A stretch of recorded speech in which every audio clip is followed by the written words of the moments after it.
કોઈએ ખૂબ સુંદર વાક્ય કીધું છે, આપણી પ્રોપર્ટીના હકદાર ઘણા બધા હોઈ શકે.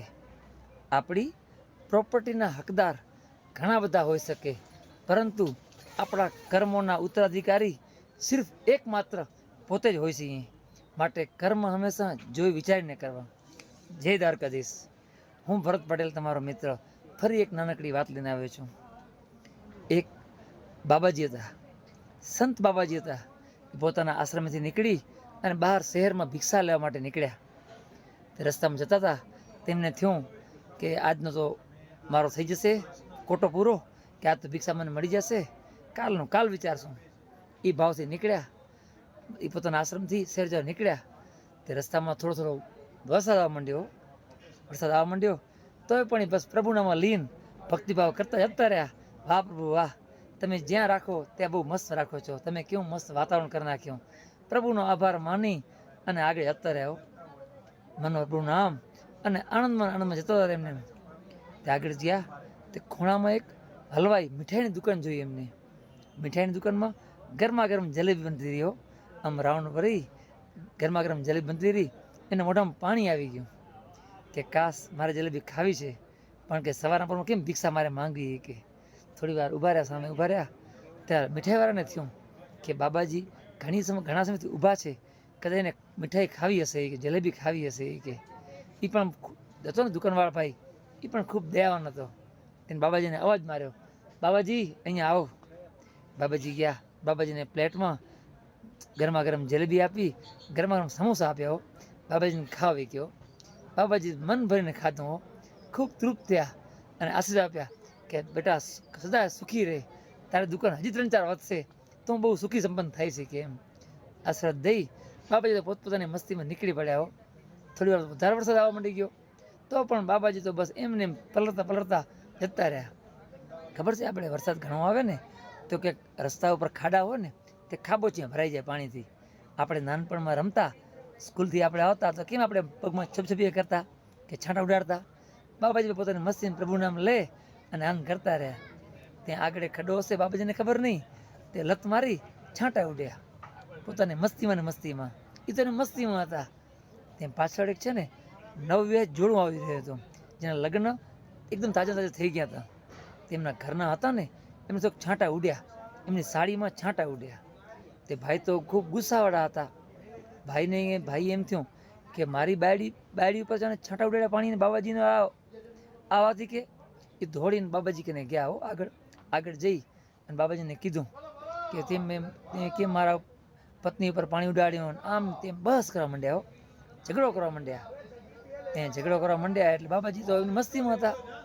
ત્યાં એમને પત્ની આવી વચ્ચે અને કીધું કે આ બાબાજી છે, તમે જવા દો નહીં, કે આપણે સાડી ધોઈ નાખશો. કે સાડી નવી લેશું. કે એના શું તમે કે ઝઘડો કરો છો. કે તો કે ના ભાઈ માન્યા નહીં. બાયડીએ બચારી થાકી આવીને પાછી ફરી ગઈ કે તમે કરો, તમારું કામ જાણે. પણ આ ભાઈ તો છે ને પ્રશ્નમસ્ત થયા નહીં. બાબાજીને ગુસ્સામાંથી ગુસ્સો અને ગાળામાંથી ગાળી દેવા માંડ્યા. પછી બાબાજી તો એકદમ શાંત હતા, પણ આ ભાઈથી રહેવાનું નહીં ને, એકદમ ખીજાઈ ગયા અને એક જ જોરદારની થપાટ મારીને તે બચારા બાબાજી હતા ને, એ તો પડી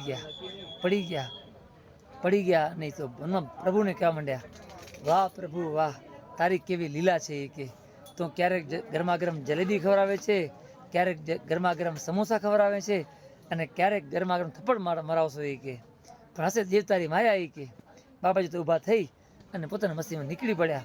પ્રભુ નામ લેતા રહ્યા. બરાબર. તે બસ એમ નીકળવા માંડ્યા. તે આ જોડું હતું ને, જે નવવિવાહિત હતું, એ થોડા ફાસ્ટ હાલી અને આગળ હાલી ગયું એમને. કારણ કે એના ઘરે જવું હતું. વરસાદ વરસી રહ્યો. તે થોડું આગળ ગયા, તેમના ઘર આવ્યું. એમનું ઘર છે ને ઊંચી ટેકરી ઉપર હતું, જે સીડીથી જવું પડે એમ હતું.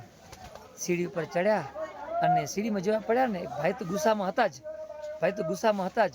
પણ એમને છે ને જોરદારથી પડી ગયા. ભાઈ પડી ગયા. તે ડાયરેક્ટ માથામાં લાગ્યું. લોહી લોહાણ થઈ ગયું અને બેભાન થઈ ગયા. બેને બૂમાબૂમ કર્યો કે મારા પતિને કોઈક બચાવો. ત્યાં બધી ભીડ એકઠી થઈ ગઈ. બધી માણસો આવ્યા બચાવવા માટે થઈને. માણસોએ જોયું કે ભાઈ તો બેહોશ થઈ ગયા છે. તે બેન તો એકદમ રોવા માંડ્યા. બેને કોઈને પૂછ્યું કે બેન શું થયું આવી રીતના? તો કે આપણી પાછળ આવે છે ને બાબાજી, એને જરૂર મારા પતિને શ્રાપ આપ્યો છે. કે કે એથી પડી ગયા છે એ કે. તો કે શ્રાપ આપ્યો એ કે. તો કે હા એ કે મારા પતિ છે ને ઝાપટ મારી હતી ને એનો જરૂર બાબાજી મને શ્રાપ આપ્યો છે એ કે એથી મારા પતિ બેભાન થઈ ગયા છે એ કે. તે છે ને ભીડ એકઠી હતી ને એમાં કોઈ નવયુવાન હતા, પણ નવયુવાન પણ હતા એમાં. તેમને વિચાર્યું કે હાલો બાબાજીને આપણે મેથી પાક ચખાડીએ કે એમને સબક તો આપણે જરૂર શીખવાડવો પડશે એ કે. બાબાજી આવી જ રહ્યા હતા એ તો ગયા 4-5 જણ ગયા અને બાબાજીને ફરી વળ્યા બાબાજીને મારવા માટે. તે બાબાજીએ કીધું કે તમે મને શું કામ મારવા આવ્યા છો એ કે. ત્યારે આ છોકરાઓએ કીધું કે તમે એવું ભાઈને પતિને શ્રાપ આપ્યો નહીં કે તેથી પડી ગયા એ કે તમે શ્રાપ શું કામ એને આપ્યો એ કે. ત્યારે બાબાજી એમ કીધું કે તમને ખબર છે કે એમને મને શું કામ થપ્પડ મારી હતી કે. તો કે ના એ તો અમને ખબર નથી કે. તો કે હું મારી મસ્તીમાં જતો તો રહ્યો અને હું તો મારી મસ્તીમાં પ્રભુનામાં લીન હતો એ કે અને મારા ભૂલથી છાંટા ઉડી ગયા એના પત્નીના સાડી ઉપર એ કે. છતાં પણ એને મને થપ્પડ મારી કે કારણ કે પતિની એ પત્ની યાર છે એટલા માટે એ કે. મારો યાર છે ને ઉપરવાળો છે એ કે, મારો યાર પરમેશ્વર છે એ કે, હું એનો યાર છું એ કે. તો મેં તો કાંઈ પરમેશ્વર કીધું નથી એ કે, પણ પરમેશ્વરને થયું છે કે મારા યારને મારી ગયો એ કે એટલે એની યોજના છે બધી, આ બધી એની માયા છે એ કે. મેં તો કાંઈ કશું નથી કર્યું એ કે. આ ભીડ હતી ને એ પણ ત્યાંથી હાલી ગઈ, એ પણ બિયાઈ ગયા કે સાચી વાત છે આનો યાર તો ભગવાન છે. તો આ બસ એક નાનકડી વાત માંથી શીખ એવી લઈએ કે આપણે કર્મો છે ને કર્મોના આપણે અચૂક બદલા ચૂકવા પડતા હોય છે. માટે કર્મ હંમેશા સમજી વિચારીને જ કરવું. આપણે નિર્બળ માણસને દબાવીએ એ યોગ્ય ન લેખાય. કારણ કે આપણામાં છે માણસાઈ છે ને તો આપણું જીવન છે. પ્રભુ નામ લઈએ, પ્રભુની ભક્તિ કરીએ, પણ હંમેશા કર્મો છે ને ખરાબ ક્યારેય ન કરીએ, કારણ કર્મથી જીવન ચાલે છે. મેં આના પહેલાં પણ કીધું કે આપણી પ્રોપર્ટીના હકદાર ઘણા બધા હોય, પણ કર્મોના હકદાર કોઈ નથી, ખુદ આપણે જ અહીં છીએ. માટે બસ કર્મો સારા વિચારીને કરવા, જેથી પ્રભુ કરે યાદ. અને હું તો એક વાત કાયમ કહું છું કે કામ એવું કરું કે પ્રભુ કરે યાદ. જય શ્રી રામ, હર હર મહાદેવ.